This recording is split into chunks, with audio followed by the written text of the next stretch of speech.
À quoi reconnaît-on un livre qui intéresse le public? À ses chiffres de vente? Non. Bon, au débat qu'il lance dans la société? Non. En fait, on reconnaît un livre qui intéresse le public car il est volé. Voilà, tout simplement. Moi, à peine le temps de le finir, de le poser sur mon bureau, de s'absenter et hop, envolé. Bonjour Guillaume Meurice. Bonjour Jean-Mathieu Pernin. Alors, vous êtes humoriste, comédien et désormais, on peut dire biographe? On peut dire biographe. Biographe, c'est ouais, ça? ouais, Hein, ouais. parce que vous sortez chez Flammarion Cosmé. Alors, Cosmé, c'est l'histoire vraie d'un de vos amis Ouais. qui a découvert le sens caché du poème de Rimbaud, Voyelle. Et tout ça, faut bien le préciser, parce que c'est important, c'est sans un seul gag surtout. Non. Vous êtes humoriste et justement, est-ce que c'est pas difficile d'écrire sans être drôle? C'est un peu perturbant au début.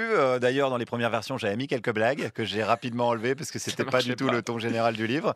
Mais on s'y fait très bien. Moi, ce que j'aime, c'est avant tout raconter des choses. Donc là, le récit était passionnant parce que le mec est passionnant et parce qu'il y a cette découverte incroyable de quelque chose que les professionnels de la profession cherchaient depuis plus de 140 ans et qu'un mec finalement qu'on n'attendait pas, qui est au RSA, que personne ne connaît, trouve un peu par hasard et un peu aussi en cherchant. Bah oui, parce que cet homme, en fait, donc il a une vie, mais assez incroyable. Alors, entre Biarritz, Paris, entre des clubs d'échecs, des Ouais. petites magouilles en banlieue, il a une passion, alors bon, pour la littérature. Vous l'avez rencontré quand il était régisseur de théâtre. C'est ça. Ça veut dire que donc on trouve des gens bien dans les théâtres finalement. On trouve C'est de ça, tout, c'est c'est ça, ça ouais. qu'on peut dire. On trouve de Ouais. tout, quoi. Moi, je m'attendais pas à discuter de poésie avec le régisseur. Et puis, il se trouve qu'après le spectacle, ben voilà, on discute beaucoup, on boit des coups. Et puis, il me dit, ouais, tu sais, Rimbaud, ça m'intéresse. Et puis, j'ai fait cette découverte. Alors, au départ, je le crois pas, quoi. Ou je me dis, bon, bah voilà, c'est un régisseur de théâtre un peu mythomane, ça arrive, quoi. Et puis, on commence à parler. Et puis, on en est venu à passer même une nuit blanche à discuter entièrement du sonnet. Et il m'a fait un peu un jeu de piste, quoi, en essayant de me faire trouver, décrypter. Alors, j'ai passé tout en revue, quoi. Vous avez J'ai décrypté tout de suite, colorié d'ailleurs, non? les voyelles, etc., etc. Et puis, on a gardé ça au fil du temps. Puis, ça fait une dizaine d'années qu'on se connaît. Et jusqu'à ce bouquin, quoi, jusqu'à cette révélation, ouais. Mais alors, et Rimbaud, ça signifie quoi au départ pour vous? C'est les souvenirs Ouais. d'école, quoi, avant Ouais. tout. Et puis, Joyeux, pétillant, à répéter devant la classe. Un poème. ouais, joyeux, ouais, un peu douloureux peut-être parfois quand Ouais. il faut apprendre par cœur. Mais non, des belles découvertes. Puis Rimbaud, après, c'est la liberté.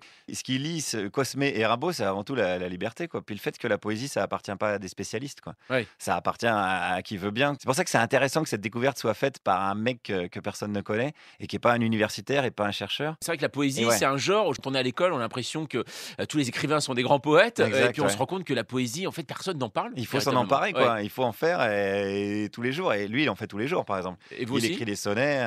Quand vous allez au congrès du MEDEF ou Est-ce pas, que- Guillaume est-ce que Meurice, c'est de la voilà. poésie- est-ce que c'est à qu'il y a moi peu de poésie juger? Voilà. Moi, j'aime bien dire que oui, il y a un peu de poésie, quoi. Après, il faut définir ce que c'est la poésie, mais oui, la poésie du réel, ça existe aussi. Ouais. Ah bah alors Ouais. justement parce que vous n'êtes pas du tout roman vous. Non. Dans un des portraits que j'ai lu de vous, vous dites un ami à vous vous considère comme un obsédé du réel. Vous venez de le dire. C'est vrai. Par exemple, regarder Star Wars avec vous, ça doit être un enfer, non? Non, j'ai jamais vu. Ah bah d'ailleurs. voilà, très bien, voilà. Non, mais c'est vrai que je suis passionné par ce qui existe vraiment. Alors après, je vais pas rentrer dans le débat. Oui, mais la fiction Oui, permet allez. évidemment de décrypter le réel. L'imaginaire, par exemple, même une BD, partir vraiment dans l'imaginaire. Non, Totalement, en fait, c'est moi, vraiment pas votre truc. J'ai pas besoin de m'évader. Donc D'accord. quand j'entends des gens dire moi je lis pour m'évader, moi je me sens pas en prison donc j'ai pas besoin de m'évader. C'est vrai que par contre je suis passionné par la réalité. C'est pour ça que dans le livre tout est vrai. On a mis roman parce qu'effectivement les dialogues on les a un peu réagencés, puis les noms on les a un peu changés, surtout les militaires. On voulait pas de problème. Mais sinon tout est vrai. D'accord. Alors, on vous connaît pour vos reportages, notamment sur France Inter, pour vos spectacles, mais on n'a pas grand-chose à dire d'autre de vous, car parce que vous avez déclaré que votre enfance était scandaleusement heureuse.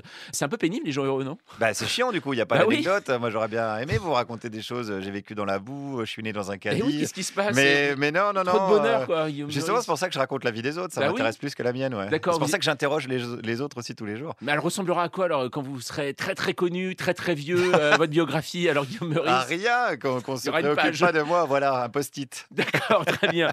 Alors bon, on va quand même balancer un dossier. Vous êtes un repenti en fait, parce que depuis longtemps, vous avez été fan de foot, notamment. Et oui, non, je le dis. Voilà. Moi, voilà, j'étais je venu le dis. pour parler de Rimbaud Voilà, et oui, bim, et voilà. on va Bah me non, parler mais de c'est ça Basile qui est Boli. marrant, c'est que et vous êtes fan de l'OM parce que peu de gens le savent en fait. Vous avez fait des études à Aix-en-Provence pour Ouais. vous rapprocher du Vélodrome. Ah, exact. Est-ce que vous vibrez encore? Est-ce qu'un match finalement, c'est et après j'arrête quoi, comme un junkie? Non, je crois que j'ai arrêté de m'y intéresser quand les joueurs sont devenus plus jeunes que moi. Et je me suis dit, bon, finalement, c'est que des petits cons milliardaires, je vais arrêter de crier après eux.